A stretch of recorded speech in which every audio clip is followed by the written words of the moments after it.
বৃষ্টির কারণে লাখ টাকা জরিমানা থেকে বেঁচে গিয়েছিলেন নাহিদ রানা। পরিত্যক্ত হওয়া ম্যাচ শেষে প্রেজেন্টেশনে নাহিদ রানাকে নিয়ে কি বলেছিলেন পাকিস্তানের অধিনায়ক রিজওয়ান। আর এদিকে বৃষ্টির কারণে নাজমুল হাসান শান্তদের পকেটে এক্সট্রাভাবে ঢুকলো 50 লক্ষ টাকা। আর তাতেই খুশিতে আত্মহারা হয়ে কি বলেছিলেন নাজমুল হাসান শান্ত, প্রিয় দর্শক বিস্তারিত জানান পুরো ভিডিওতে। চ্যাম্পিয়ন ট্রফিতে পাকিস্তান বাংলাদেশের শেষ ম্যাচ ছিল এটি, কিন্তু রাওয়ালপিন্ডি ক্রিকেট স্টেডিয়ামে এত পরিমাণ বৃষ্টি হয়েছে যে ম্যাচ আর মাঠে গড়ানোর সুযোগ হয়নি। কতই না স্বপ্ন দেখেছিল দুই দলের ক্রিকেটাররা যে অন্ততপক্ষে শেষ ম্যাচটিতে জয় নিয়ে বাড়ি ফিরবে তারা, কিন্তু বৃষ্টি তাদের সেই স্বপ্নে পানি ঢেলে সবকিছু ভাসিয়ে দিল।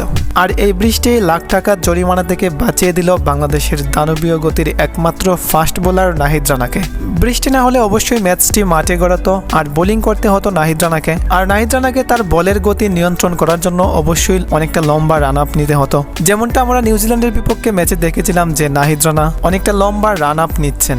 আর তার এই লম্বা রান আপ নেওয়ার জন্যই আইসিসির লাখ টাকার স্পন্সর কার্পেটগুলো নাহিদ রানার জুতার নিচে থাকা ধারালো পিনগুলোর জন্য একেবারে জাজরা হয়ে গেছিল লাখ টাকার স্পন্সর কার্পেটগুলো। আর বাংলাদেশ পাকিস্তান ম্যাচটি হলে নিঃসন্দেহে এমনটাই ঘটাতেন নাহিদ রানা। আর এ কারণে আইসিসি নাহিদ রানাকে জরিমানা না করলেও অনেকটা সমালোচনায় পড়তে হতো রানাকে, অথবা নাহিদ রানাকে তার বোলিং রান আপ পরিবর্তন করতে হতো।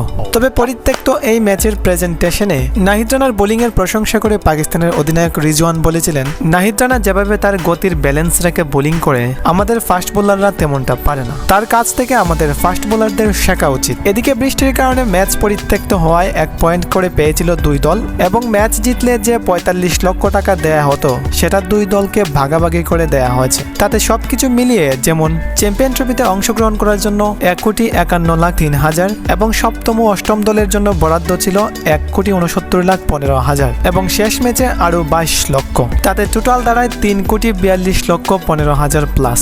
এক ম্যাচ না জিতেও এই পরিমাণ টাকা নিয়ে দেশে ফিরেছে নাজমুল হাসান শান্তরা। আর এজন্যই হয়তো ড্রেসিং রুমে ফুরফুরে মেজাজে ছিলেন অধিনায়ক শান্ত।